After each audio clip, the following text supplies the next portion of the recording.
bienvenue dans cette vidéo dans laquelle je vais faire une introduction à l'interface de Blender, donc une introduction très générale.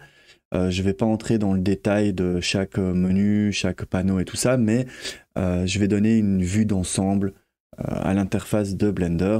Voilà, il y aura d'autres vidéos pour entrer dans le détail de chaque élément, mais ici je vais me concentrer sur l'aspect général. Donc ici on est dans la version 3.4.1 qui est la version la plus récente à l'heure actuelle. Mais Blender n'a pas toujours ressemblé à ça. À l'époque, il y a quelques années, Blender ressemblait à ceci. Donc c'est très similaire, on remarque qu'on a toujours les éléments positionnés plus ou moins de la même manière, mais cette interface-là était beaucoup moins pratique, beaucoup moins orientée production. Elle a été vraiment repensée en profondeur.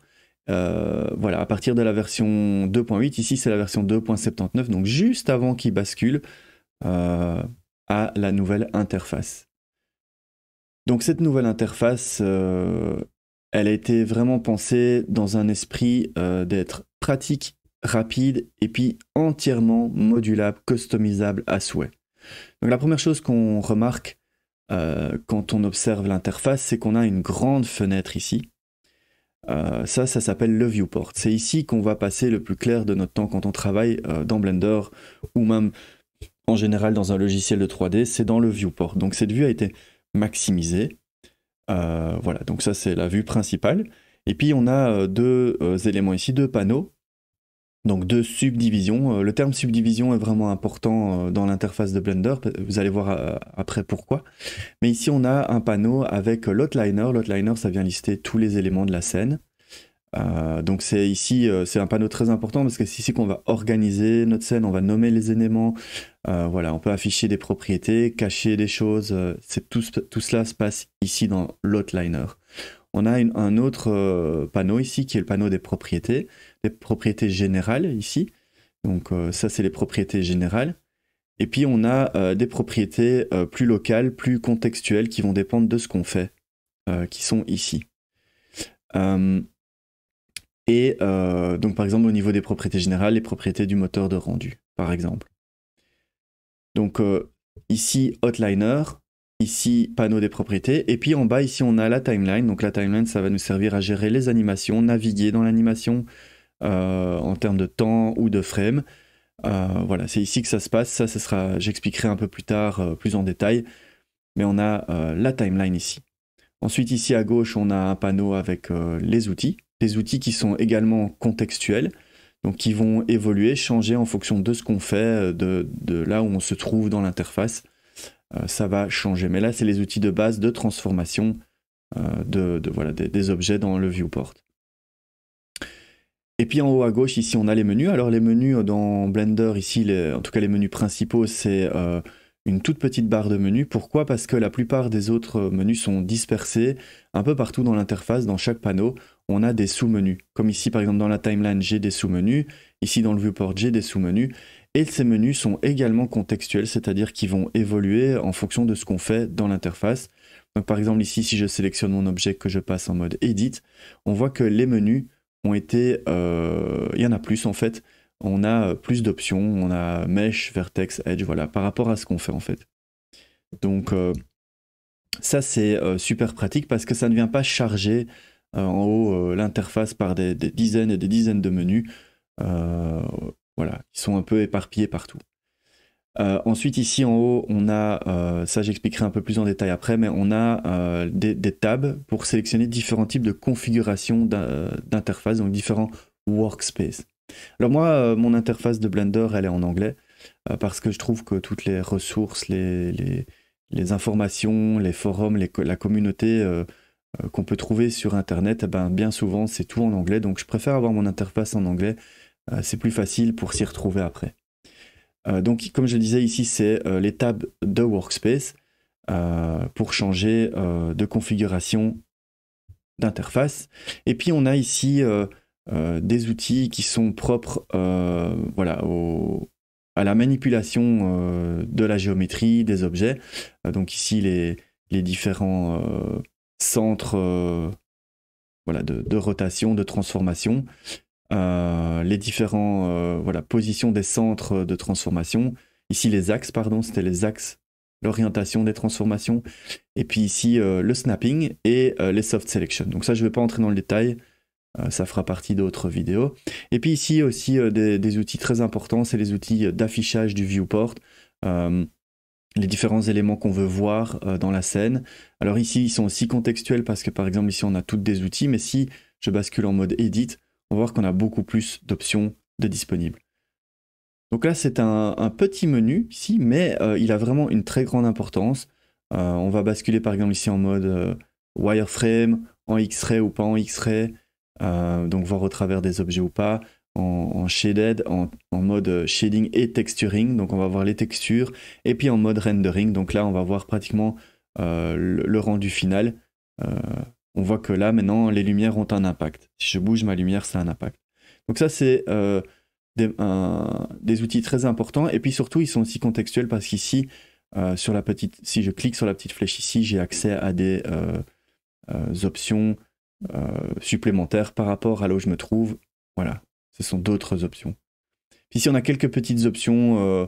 Je ne vais pas entrer dans le détail, mais elles ont, par exemple, ici au niveau de l'origine, je peux modifier l'origine d'un objet. Voilà. Donc, dernière chose au niveau des généralités, avant que je passe plus dans le détail pour la configuration de l'interface. Ici, à gauche, on a des outils. On peut afficher ou cacher ces outils avec la touche T. Et puis à droite, on a un dernier panneau qui est très important, mais qui est caché par défaut. Donc on a une petite flèche ici, si je clique dessus, on a un panneau avec voilà, accès à certaines propriétés des objets sélectionnés, certains outils, et puis surtout la liste de tout ce qu'on va venir rajouter dans Blender. Donc tous les add-ons, les plugins, tout ça vont être listés ici. Donc ça c'est un panneau vraiment important et il est caché par défaut. On peut appuyer sur la touche N du clavier pour l'afficher ou le cacher. Voilà, quand il est caché, on peut également cliquer ici sur la petite flèche. Donc les logiques que je viens d'expliquer s'appliquent vraiment dans tous les panneaux de Blender. Pourquoi? Parce que si je bascule maintenant ici en mode shader, je clique sur la touche T, on va voir qu'on a des outils. Sur la touche N, on peut cacher les panneaux ici à droite. Donc la même logique raccourci clavier ou autre dans tous les panneaux de Blender. Donc maintenant, comment modifier ces panneaux? Deuxième chose qu'on constate, c'est pour la modification de l'interface, on a ici des subdivisions. Donc on voit que Blender travaille en subdivision. Si je clique sur une subdivision et que je glisse avec ma souris, je peux venir organiser les panneaux d'une autre manière. Donc ça, c'est la première chose. On peut cliquer et faire glisser les subdivisions. Deuxième chose, c'est qu'on peut maintenant éventuellement rajouter des subdivisions. Donc on se place sur une ligne de subdivision et si je fais un clic droit, j'ai des options. On peut faire un vertical split ou joindre les subdivisions horizontal split. Donc ici, je vais faire un vertical split et je peux aller dans n'importe quel panneau qui est déjà subdivisé et puis cliquer et je viens subdiviser l'interface comme ceci et peut-être venir ici afficher par exemple les shaders ici et mon viewport ici. Donc on peut venir modifier ça comme ça simplement en faisant un clic droit horizontal subdivision et on vient splitter la subdivision. On peut également faire un clic droit et puis venir join area, donc supprimer une zone, celle où je vais cliquer va être supprimée. Par exemple ici je fais join area et on retrouve notre configuration initiale. Un autre endroit pour pouvoir subdiviser un panneau, ça se situe en haut à droite dans les coins en fait. Avec ma souris, si je me dirige là, on voit que ma souris, le logo de ma souris est devenu une croix. Et si je clique maintenant, je peux subdiviser le panneau comme ceci. Donc ça peut aller encore plus vite. Et je peux de nouveau faire Join Area, clic droit, Join Area pour venir supprimer des panneaux. Maintenant, un autre endroit où on peut avoir des options pour venir modifier notre interface, c'est dans View. Donc quand on a le sous-menu View, on a souvent un sous-menu Area. Et là-dedans, on peut également avoir les mêmes options qu'avant, mais d'autres en plus. Donc on peut maximiser la zone, donc par exemple mettre en plein écran avec CTRL Tab. Voilà, ça se trouve ici dans Area. Donc on peut également fermer le panneau. Par exemple ici, si je subdivise, je vais dans View, Area, Close Area. Donc c'est la même chose que Join en fait. Et puis on peut swapper de panneaux. Donc par exemple, si je mets les shaders ici que je veux qu'ils soient à gauche, clic droit, swap. et maintenant il est à gauche et celui-ci est à droite. Donc on voit tout de suite la puissance de l'interface parce que tout ça est très rapide, très fluide, entièrement customisable à souhait. Ça c'était une autre généralité de Blender. Maintenant, je vais remettre tout ça à zéro. On peut remettre l'interface à zéro simplement en créant un nouveau projet, New, File New, General. Alors il va nous demander si on veut sauver, on clique simplement sur Non, et tout a été remis à zéro. Donc une autre chose que j'aimerais aborder au niveau des généralités, ce sont les tabs ici de Workspace dans Blender. Alors les tabs de Workspace, ce sont en fait des préconfigurations d'interface qui sont liées à l'étape de production dans laquelle on se trouve. Donc ici par exemple Modeling, Sculpting, Texture Paint, Shading. On voit tout de suite que les configurations étaient optimisées, pré-pensées pour l'étape de production dans laquelle on se trouve. Donc ça c'est hyper pratique parce qu'on a une bonne base. En général c'est vraiment des bonnes bases et on peut évidemment les modifier de nouveau à souhait, comme on le souhaite. Donc on en a toute une série, et tout au bout de la zone ici, on a un petit plus. Si je clique dessus, j'ai accès à d'autres workspaces disponibles. Donc là on a les généraux, mais on a aussi 2D Anim, VFX, voilà, on en a d'autres. Et puis surtout on peut en créer des nouveaux. Donc par exemple si on doit partir d'un workspace qu'on aime bien, donc par exemple le layout, et je vais cliquer ici, je vais cliquer sur dupliquer. Donc on voit qu'on a layout.001 qui a été créé. Et ça c'est un workspace qui est custom, que je peux venir arranger comme je le souhaite. Voilà, imaginons que j'aime bien cette configuration-là. Et bien maintenant, elle est stockée dans layout. Si je fais un double clic, je peux évidemment la renommer. Donc en test par exemple. Et ici j'ai mon test de workspace qui est enregistré ici pour ce projet-ci. Donc je peux en créer autant que je veux. Ici, c'est temporaire. Alors pour supprimer un workspace, il suffit juste de cliquer dessus, faire un clic droit.